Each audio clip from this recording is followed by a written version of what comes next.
Artificial intelligence has a lot of questions. Today I did a seminar at the Southland Regional Association of Realtors, and one of the questions that came up I thought was very interesting, and I never really thought about it before.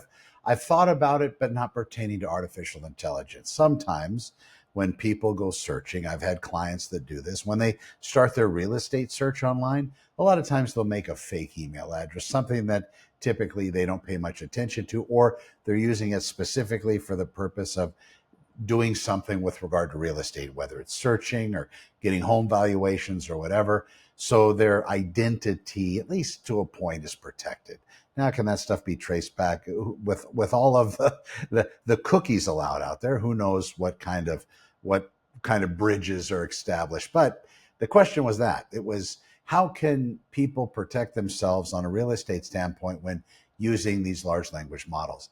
And part of it kind of struck me is that kind of memory with regard to how people used to search. When you're using something that isn't real, then your own stuff doesn't get bombarded. And most of the syndication sites where people are searching for residential real estate or looking for home values or reaching out, trying to get more information about properties, each one of those is built around lead generation. So the best thing that the system could do is lead generate in the best way possible. So what it's going to do, it's going to take that person, their inquiry, especially if they go on there and they give up some of their anonymity and they ask for something or they want more information. And some of the sites are kind of gated. They tease, they offer a few things for free so they can get a little bit of a taste, right? And then they hit them with the, hey, put in your email here. And some people kind of said, all right, or whatever, especially when they're looking for properties that are promised to be a very special, pre-market listings, things that aren't on the market, pocket listings. They use all this clever terminology, which it's all BS anyway, but they use it just to try to get the information. Then what they do at that next moment,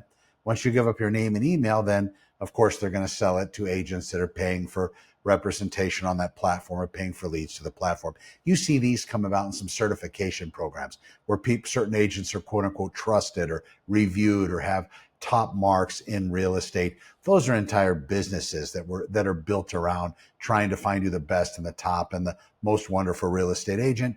The price of admission to those is not factual based data that shows the performance, but money.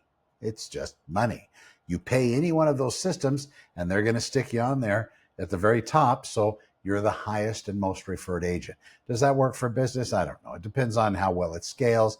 I think meta campaigns are much more effective in a lot of different ways. Hell, even a Google pay-per-click campaign can serve a definite purpose. So maybe that's something else to look at. All right. So moving through though, I thought, well, you know what? They're doing that. Maybe that's a good way. And it turns out that if you're just exploring whether you're going to get into the AI space with large language models, that's the Chat GPTs, the Microsoft Copilots, the Grok, which is another AI system out of Elon Musk company, XAI, and then other ones. And you have Anthropic's Claude. If I didn't mention that, did I mention ChatGPT with OpenAI? Meta has something that you can use as well. So these are kind of all of the big players. The two top ones right now are Anthropic's Claude and OpenAI's ChatGPT. ChatGPT was the one that kind of broke everything open back November of 2022. November 2022, I believe I have that right. That's when ChatGPT 3.5, I think, made its debut. And within a week, they had 1 million people on it. And that's kind of one of the ones that's most used. If you're asking my opinion, they also asked that on the show today. It was either between Claude and, of course, ChatGPT. Just they're kind of running at the very top. Now, if you get a fake email address, something that you don't use, and there's a lot of places you can get these. Gmail's one. Yahoo still exists. I think AOL, believe it or not, I think that's still out there. You can go to Apple, which would be me.com, all of these different platforms. Now, I don't know, and do this at your own risk, I don't know if establishing something for the purpose of using a large language model is against the rules, their terms of service, whatever. You'll see that in the small print whenever you sign up. But I do know for most of them, almost all, in fact, you're going to have to give up some kind of information to even get the free. And the free isn't going to get you far. It depends on what you're using and what you're asking. But that's kind of the way to break into it. But ultimately, you're not going to get a lot of memory. You're not going to get a lot of time on the system or on the large language model, on the answer engine. You're not going to get a lot of that for the free tier. But maybe that is a good place to start. With the other ones, I don't know how much research they're doing into you. If I use my regular Gmail account, which I didn't hide anything. I went all in because I'm kind of looking at it from privacy, although it's just a beautiful idea. I'm not sure how much privacy really is applicable to where we are in this particular world with all the video. And very soon, to give you a little bit of caution, we're going to be recorded all the time. There's no expectation of privacy in a public setting. So if you're in a supermarket standing in line, it could be within very short time, the person behind you is going to have a lapel video camera, the glasses or whatever, and it's going to be audio and video recording you. This is going to be everywhere. I know that probably chaps some people wrongly, but that's something that people are going to do. They're going to use this as a total immersive, interactive world where they're going to be communicating.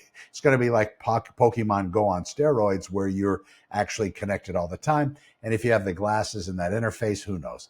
Maybe people are going to want to see their world different than what the real one is reflecting. So when you have the glasses on, it enhances or changes, or it's almost like getting those blue blockers right. They were really amazing when you put them on. But now these glasses are going to have all sorts of fancy stuff going on. So when you look at people, maybe they'll be wearing funny hats or wigs, or maybe you're giving a speech in front of people, and instead of, maybe it'll show everybody kind of naked. I mean, not X-ray real naked, but fake naked. Maybe that'll be the thing. And then thank God, then the people that get all tied up and nervous talking to a whole group of people, maybe they'll be able to talk and relax. But to set that up and start that first introduction into one of these large language models, these artificial intelligence engines or artificial intelligence machines, maybe that's something that you can consider. It's going to know. And I don't know what kind of connection points. I don't know if it's going to come back to IP address, device, or whatever. There's a lot of very smart things out there. It's very hard to do anything secretive. Now, if you're trying to do this because you're trying to mislead or try to have it build you something that could hurt people, yeah, of course, that's against the law. So you can't do that. But again, this came up today. I thought I would share it. I thought it was interesting. I'd love to hear your thoughts and comments on it. Is that even a good idea? And I know that this has been realized. The bad people of the world, they already have all of this planned out. It's those of us that try to do the best job we can all the time that these things pop into a line of questioning, and then we answer it. So what do you think?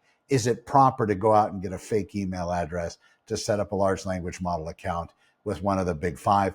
Is it against their terms of service? Maybe you know more than me. I would love to hear in the comments. I'm Connor with Honor. Thanks for watching, and we'll see you in the next one. Be well.